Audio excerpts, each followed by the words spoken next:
What up, everybody? Just wanted to give a quick update. It's been a while, and you are probably tired of my journey, but in case you are still here for the ride, here's our update. I think the last time I said anything was like beginning of December or something, and I can't really remember what I told you, so I will tell you what's happening. Since then, I had a PET scan beginning of December, and everything came back clear and looked good, and yeah, so we are all clear on that front. Because everything came back clear, I had my port taken out December 16th or 19th, 2 weeks ago, whatever that is. And I actually just I'm on my way home from my post-surgery follow-up appointment with Dr. Walter, and got it out. It was a routine kind of thing. It was good. It was kind of more than I expected. Because Dr. Walter was always like, oh yeah, it's just like this little 15-20 minute procedure, we'll take it out, no biggie. And I'm like, okay. So I get there, and you have to get there an hour and a half early, and get an IV. They put like the cuffs on your legs so that you don't get a blood clot. I'm like, dude, I'm gonna be there for like 20 minutes. You talk to the anesthesiologist, you like go under, not completely, I guess, but I was totally out. And then you're like in recovery for like an hour or so. So it's like it might not be a big ordeal in the actual operating room, but it was a big ordeal, just all of it together. Couldn't eat the whole day, so I was starving or drink. But yeah, everything went well with that, so no worries there. Got it out. There's still, because they glued it, and it's so funny how I react. Like, all this stuff, no biggie, no problem. And they glue it, and they put stitches underneath, and then they glue, like, the actual incision. And so some of the glue had, like, puckered up, like, right away. Like, even when I was in recovery, I was getting dressed, I noticed that it was, like, up. It wasn't, like, completely sealed all the way around. And so the next day or two, it kind of came up a little more, and it was getting caught on stuff, and it was still really, like, sensitive. So I asked Jordan, I'm like, hey, can you cut this off? So he's like, yeah, sure. So he goes to cut it off, and I, like, start getting lightheaded, and, like, oh my gosh, I hope I don't faint. And I don't know if I was just nervous that he was, like, gonna pull it and, like, hurt it or whatever. But, yeah. Stupid. But anyway, so, yeah. So, port is out. I will have another PET scan in March. And, when like, a couple days after that, once we get to the results, I'll go see Dr. Walter again, and then we'll do, like, my 3-month follow-up, or 3-month visit or whatever, because I'll go 3 months for, I think, for 2 years or whatever, and they'll do like a full body thing. They'll look everywhere to make sure I don't have cancer. Full body physical kind of thing. So I will go and see him right after the PET scan, and yeah, so that's pretty much like the cancer journey. I was talking to my one friend, and she was like, yeah, you need to, like, find, like, another reason, like, to have your YouTube channel, like, kind of, like, have another avenue or whatever. She's like, you could talk, like, and I forget all the names that she was saying, but, like, 2 toddlers and a crazy mom, basically, or something to chronicle my crazy life with these kids. So I'll either do that, or, maybe I'll just have another life crisis that you guys can all, like, follow me on. something else traumatic might happen.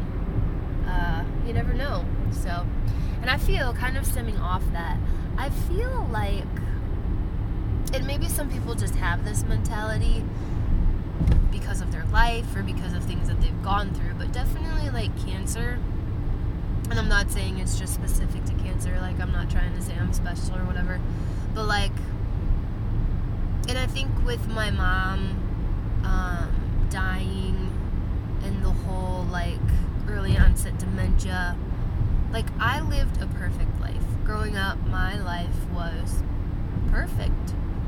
And I feel like I've already said this, but like my life was perfect. Like nothing bad ever happened. And then my mom got dementia, and it was like this whole like 10 or 12 year horribleness of just slowly watching her die and become a shell of who she was. And then I get cancer, and so it's like now you're just waiting. You're waiting for the next bad thing to happen. And I never had that mentality. I never had that mindset because my life was perfect. I mean, I don't think I went to a funeral until I was in college. And that was my grandparents, and they were like, late 80s or whatever. So it's like you're just waiting for like the next thing to happen. Like I just expect Ashton to die of SIDS or have autism or get RSV, or Grayson, he's kind of getting out of my SIDS worry. But, just stuff like that. Like you just expect it because why not? Life has shown you that bad things can happen to anyone. And so why won't they happen to you? And just because you've had cancer and you've gone through this, it's not like, oh, she's had enough hardships in her life, we'll excuse her from the rest. Like, totally things could still happen. And I think my dad might be driving in front of me. Maybe not. So it's hard to balance that, the realities of life, and not being pessimistic and worrisome and whatever. And I was talking to another girl who has cancer. Crazy. Hi Tara, if you're watching this. Same thing. She's 34. No, I think she's a year older than me. Pregnant, has cancer. And, she's like, she didn't get to have a full body scan. She still hasn't had one, so she's like, I'm just worried, that like every little thing, she's like, my toe hurts. And I'm like, oh my gosh, I have toe cancer. And that's really what it is. Like, you feel a weird bump, you feel a weird ache, you feel, you have a cough for too long, it's like, oh my gosh, it's moved to my lungs, or oh, it's metastasized in my bones, or whatever. Like, it messes with your mind, and it's hard to know what the balance is of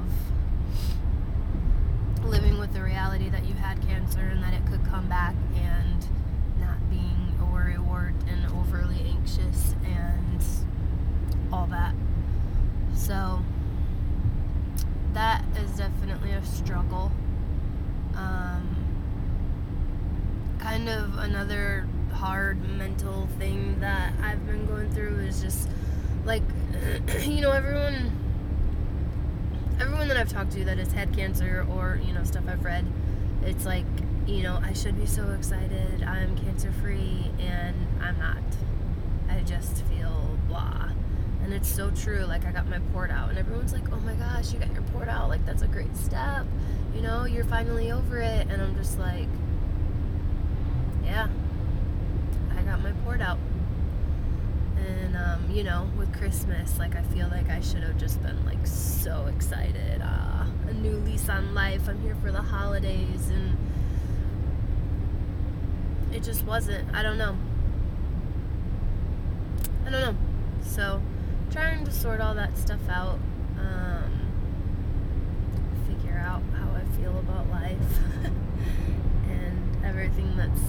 happened and will be happening. But yeah, we're doing good though. Ashton is getting bigger. Sorry, I'm switching hands because my arm's tired. Ashton's getting bigger. He's smiling. At his 4-month checkup, he was 12.5, so he was only a pound less than Grayson was at that age. Grayson was a little runt, but still, he's catching up. He is starting to be a little more fussy at night, especially. Hopefully it's just a few days or whatever, but yeah, he's been waking up at night. Like, I know he's supposed to start sleeping longer, but he's not. He is waking up sooner and screaming, and our house is small, so he's in our room with us, which normally he would be, but like Grayson is at the other end of the house, and it's basically like long, narrow house. So you have like bedroom, laundry room, bathroom, Grayson's room, and then living room, dining room, kitchen on the other side of the house. But it's like 1,400, a little over 1,400 square feet. I love it. But when your baby is screaming and your other baby is sleeping, there's nowhere to go. And we are kind of held captive in our room, and no one can sleep when he's not sleeping, which doesn't do well with Jordan having to go to work and having narcolepsy. And I take sleeping pills to help me go to sleep. I go to sleep amazing, but I don't stay asleep, and so I just take it's just trazodone. It's a little non-habit forming thing that helps me get good sleep, but it also helps me not wake up when my son is screaming. So Jordan has been getting up more than he should, since he is working, so we're trying to figure that out. Because so Ashton needs to start sleeping, and it hasn't been that bad, but it's just he needs to sleep and sleep longer and not scream. So there's that. Grayson is doing good. He's had a cold. He was like sick for Christmas. We'd be like, buddy, you want to open a toy or open a present? He'd be like, no. We're like, yes you do. Open your present. He'd be like, no. And the saddest thing of all, we bought him Elmo slippers. We were so excited about them. We actually bought 2 pairs because I bought them without telling Jordan, and he bought them without telling me. And he will not wear them. He loves Elmo. He wants to watch Elmo all the time. He wants to read Elmo books. We were so excited about these slippers, and he will not wear them. Devastation. So, anyway, but yeah, everyone's doing good. Trying to think if there's anything else. Yep. So, pet scan was clear, and we're good. And for anyone that wasn't in this area or isn't on Facebook, I was in the news again. I got to light the tree at ProMedica at Bay Park, the one that I do my infusions at. So it was kind of crazy because I wasn't really expecting all that. I didn't know it was going to be on the news. And they did an article in the press, and they did they put it on the front page of the ProMedica website or whatever. So it was everywhere, and everyone's like, I know you and I've seen you, and people I've never met. It was funny. So that was cool. It was an honor to be picked. They picked one patient to light their tree, and they picked me. So it was fun. The boys went, and they were so cute, and they gave them presents, and they gave us gift cards to go out, and so it was really cool. It was fun. I wish Jordan could have been there, but he had to work. It was the first week he went back to work after all of this, so we couldn't really get a day off. But yeah, it was awesome to do that. So I've definitely had some cool experiences, like with the news and stuff because of this. I'd probably rather not have had them, but you know, whatever. So, okay, I am going to let you guys go. Thanks for going on this journey with me, and I will talk to you guys sometime else.